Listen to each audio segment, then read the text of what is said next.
Assalamualaikum warahmatullahi wabarakatuh. Dengan saya Ivan, selamat datang di studio Kelabu. Apa kabar semua teman-teman? Semoga kalian selalu diberikan kesehatan, rizki, serta kelancaran dalam menjalani aktivitas sehari-hari. Saya akan membawakan sebuah kisah nyata yang ditulis oleh Billy Sumawisastra yang berjudul Teror di sebuah gedung stasiun TV Indonesia. Dan lagi-lagi kisah ini sudah diterbitkan pada sebuah media online yang bernama mojok.co. Oke, kita langsung saja masuk ke ceritanya.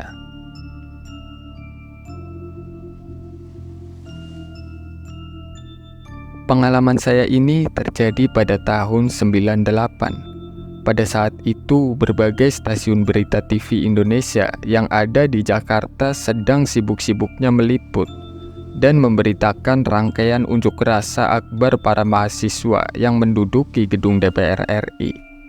Ada juga soal kerusuhan rasial yang sangat masif di berbagai wilayah kota metropolitan, hingga berakhir dengan lengsernya babak presiden kedua. Saat itu saya masih bekerja di divisi pemberitaan salah satu stasiun TV Indonesia yang cukup terkenal.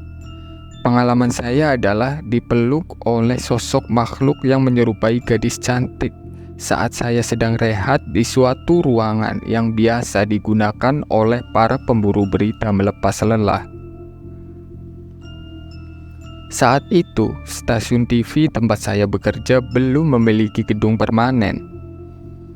Oleh sebab itu, kami sering berpindah-pindah dari satu gedung ke gedung lainnya dalam hitungan tahun.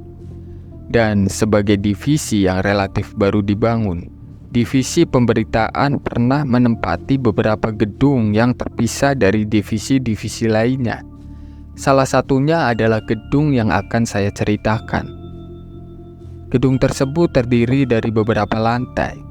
Divisi kami mengisi 2 lantai paling atas yang selalu beroperasi sepanjang hari. Saat siang hari, gedung ini cukup ramai dengan kesibukan kerja. Selain stasiun TV kami, ada beberapa perusahaan lainnya yang menyewa tempat ini. Nah, saat malam hari, hanya divisi kami yang bekerja hingga pagi. Itu saja tidak seluruh karyawan divisi pemberitaan masuk, melainkan hanya 1/10 dari seluruh kekuatan divisi. Jika saat itu melewati gedung ini saat malam, akan terlihat hanya 2 lantai teratas yang lampunya selalu menyala. Sementara itu, lantai-lantai lainnya di bawah gelap gulita. Jumlah karyawan stasiun TV yang bekerja di malam hari mungkin hanya sekitar 20 orang. Terdiri dari beberapa produser, beberapa editor visual, beberapa penata desain grafis, petugas perpustakaan, beberapa juru kamera studio, dan para petugas master kontrol yang jumlahnya sekitar 6 orang, serta sekitar 2 tim pemburu berita malam yang bergantian datang dan pergi. Jumlah 20 orang mungkin cukup banyak jika menempati gedung yang tidak terlalu besar. 20 orang di lantai yang sangat luas, yang di siang hari biasa dipenuhi sekitar 200 karyawan. Tentunya akan terasa senyap saat malam hari. Lantai-lantai yang sepi dan gelap menambah suasana semakin sunyi. Kami yang sekitar 20 orang itu juga bekerja di ruangan-ruangan terpisah. Saya sering mendengar cerita dari beberapa teman yang katanya pernah bertemu sosok perempuan berambut panjang. Kesaksian mereka berbeda-beda. Ada yang mengaku melihatnya di lobi, ada juga yang melihatnya di tempat parkir Rubana atau basement, di dalam studio siaran stasiun TV, ruang perpustakaan, toilet, hingga tangga darurat.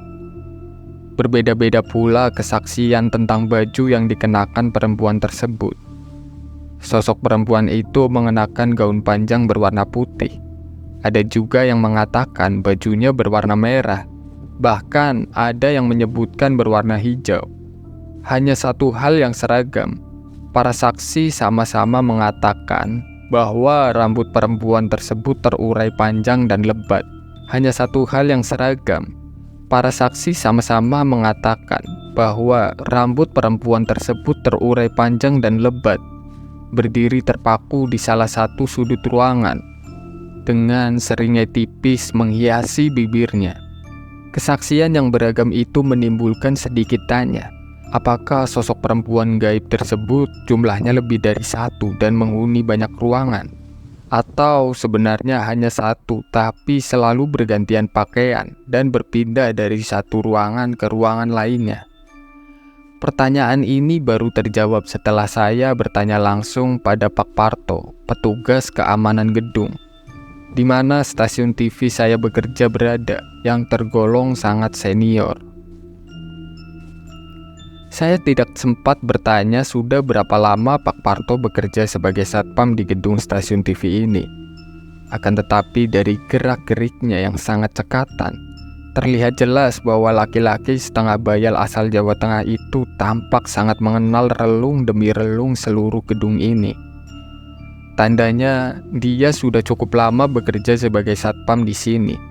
Pengalaman ini membuatnya dipercaya sebagai satu-satunya satpam yang bertugas menjaga gedung setiap malam. Pekerjaan Pak Parto setiap malam adalah menyisir lantai demi lantai gedung yang sudah dalam keadaan gelap gulita. Dia selalu membawa sebuah lampu senter yang tak pernah lepas dari genggamannya. Kami, para pekerja malam yang sering bolak-balik turun naik lift, sering berjumpa dengan Pak Parto di berbagai lantai ketika beliau masuk ke dalam lift di lantai-lantai tersebut. Sehingga setiap pintu lift terbuka di salah satu lantai yang gelap dan sunyi itu sudah bisa dipastikan Pak Parto yang akan masuk ke dalam lift.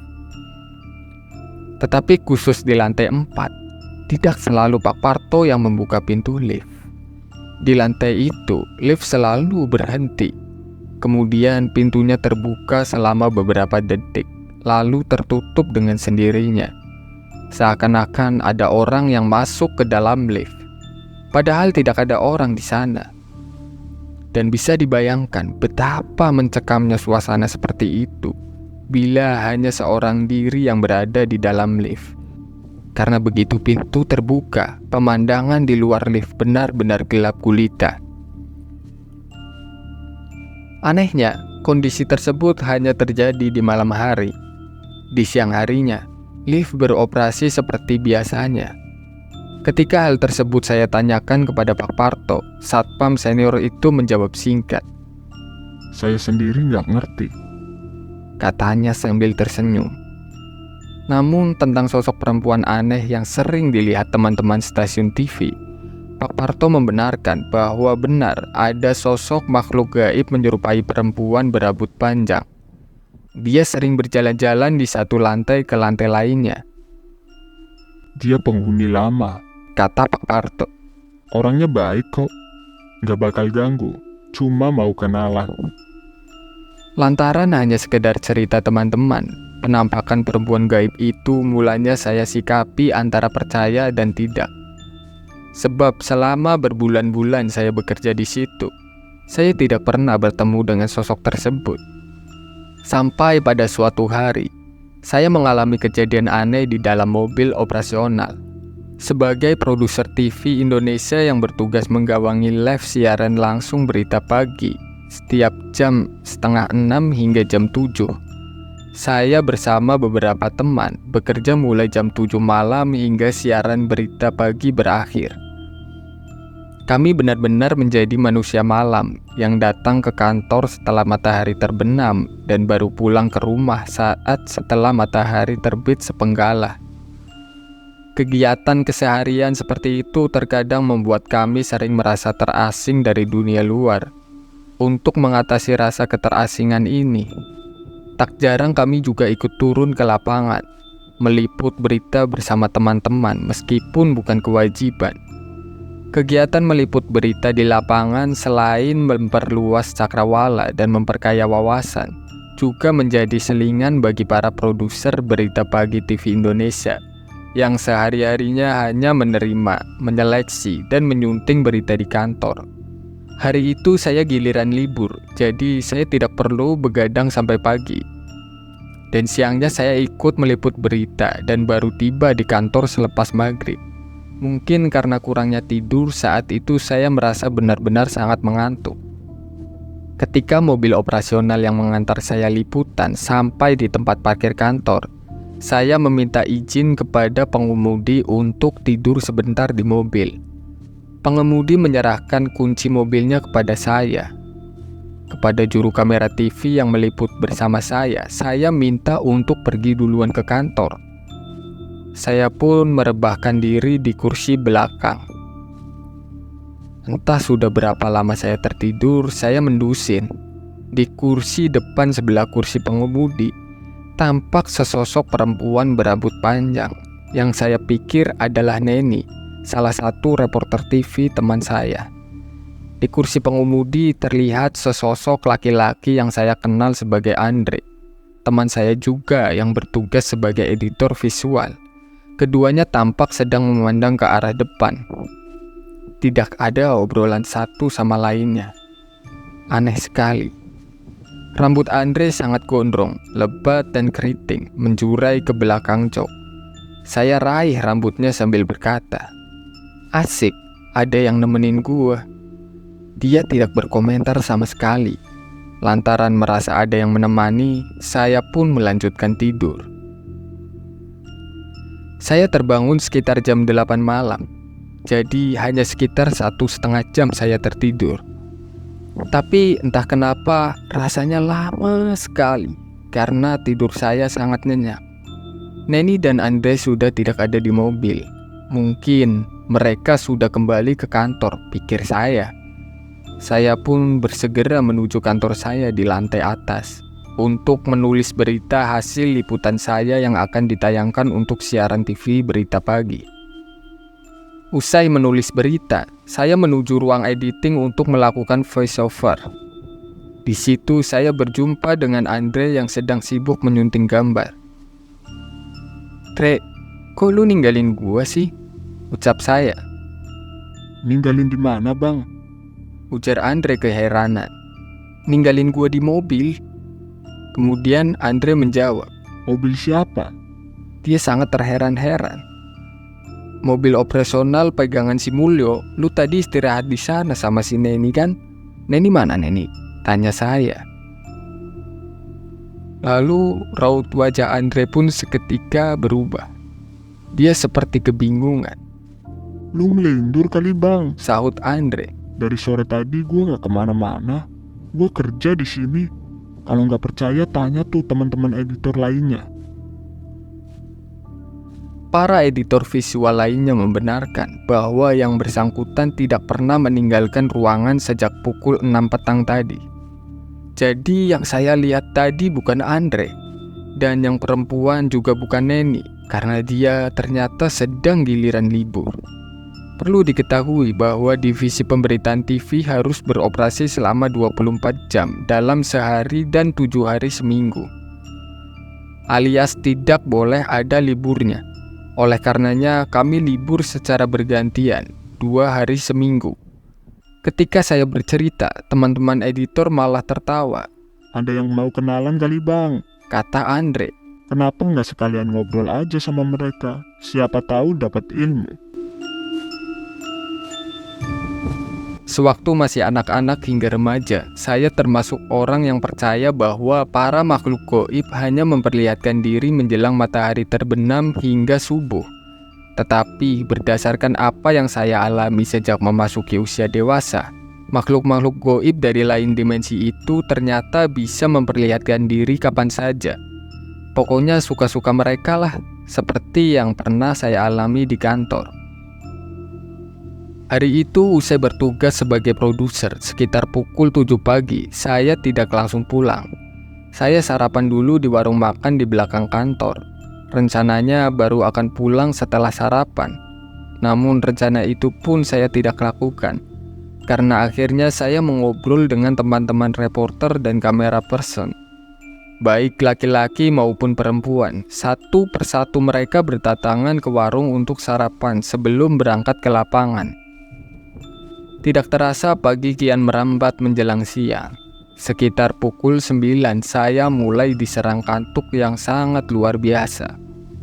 Kalau saya paksakan pulang, pasti saya tertidur di tengah jalan. Padahal saya harus menyetir sendiri. Akhirnya saya putuskan untuk tidur di kantor dulu, setidaknya hingga saat makan siang. Kantor kami memang menyediakan tempat istirahat yang dilengkapi tempat tidur. Ada 2 kamar, 1 kamar untuk laki-laki dan 1 untuk perempuan.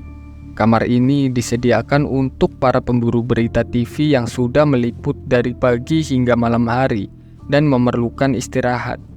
Terkadang juga digunakan oleh kru master control dan tim produser pemberitaan pagi seperti saya. Sayangnya hanya disediakan 1 tempat tidur untuk 1 orang.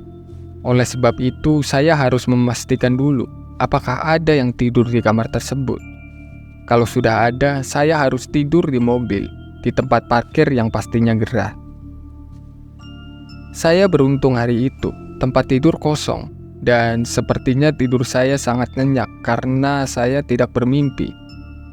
Saya terbangun dalam kondisi segar, dengan posisi tubuh seperti saat mengawali tidur, yakni miring ke kanan.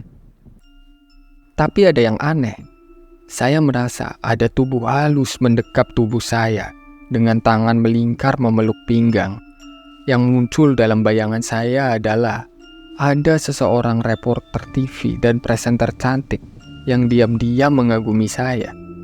Namun saya tidak bisa menebak reporter atau presenter yang mana, karena reporter dan presenter wanita kami rata-rata cantik sih.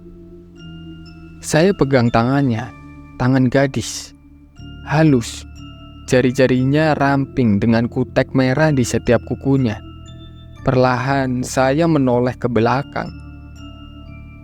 Gadis itu mengenakan gaun panjang pesta berwarna hijau. Tapi wajahnya tidak terlihat jelas karena tertutupi sebagian rambutnya yang panjang. Saya mulai sadar, para reporter TV dan presenter wanita tidak pernah ada yang datang ke kantor mengenakan gaun pesta di hari kerja. Mereka biasa datang ke kantor dengan baju kerja, bahkan ketika menyampaikan berita di studio. Meskipun disediakan wardrobe khusus untuk para presenter, wardrobe tersebut juga tetap bernuansa formal. Lalu, siapa yang sedang memeluk saya ini? Sedikit pun saya tidak berpikir bahwa gadis yang memeluk saya itu adalah makhluk dari dimensi lain. Ya, karena hari masih siang dan kondisi di luar kamar cukup ramai dengan teman-teman yang sedang bekerja. Saya lalu mencoba membangunkan gadis itu. Gadis itu bangun, lalu melayang di udara. Dia mengitari ruangan dengan suara berdesir dan keluar menembus jendela yang tertutup rapat. Sebelum menembus jendela, dia sempat melirik ke arah saya sambil tersenyum. Saat itulah saya baru teringat pada cerita tentang penampakan perempuan berambut panjang. Terkadang dia mengenakan gaun berwarna merah, putih, dan hijau di berbagai bagian kantor TV kami. Rupanya, dia senang mendatangi karyawan yang sedang sendirian, tidak peduli pagi, siang, atau malam. Saat itu baru pukul 10 pagi, jadi hanya sekitar 1 jam saya tidur di ruangan istirahat. Apakah selama itu pula perempuan berambut panjang itu memeluk saya? Stasiun TV Indonesia tempat saya pernah bekerja sudah sejak 2006 memiliki gedung permanen. Gedungnya megah dan mewah, berdiri di salah satu pusat keramaian Jakarta. Sementara itu, gedung yang saya ceritakan di atas masih beroperasi. Masih ada perusahaan yang menyewa karena letaknya strategis.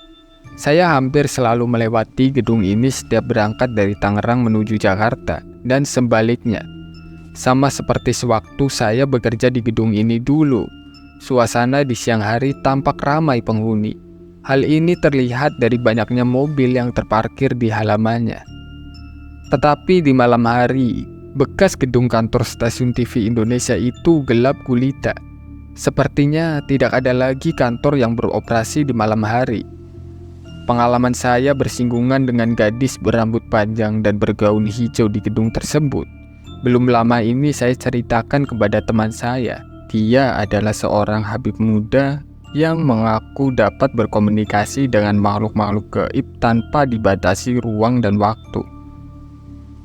Gadis itu masih ada di sana sampai sekarang.